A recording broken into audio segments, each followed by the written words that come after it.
এই যে আমার ভাইজি এসছে, আমিও এসছে বলে আমার ভাইজি এসছে বাপের বাড়িতে। এখন মাংস রান্না হচ্ছে, হাতে করে মশলা করেছে। অনেকদিন ভাইজির হাতে রান্না খাই না, আমি বলছি তুই রান্না কর, ও রান্না করছে এই যে। আর আমি একটু সব যা ছিল গুছিয়ে দিয়েছি।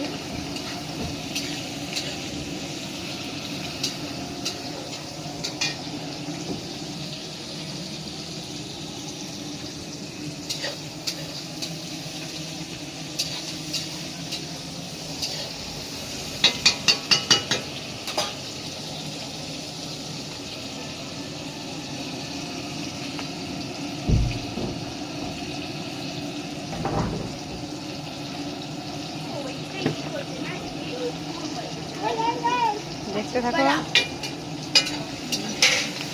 ভালো লাগলে লাইক কমেন্ট শেয়ার করবে।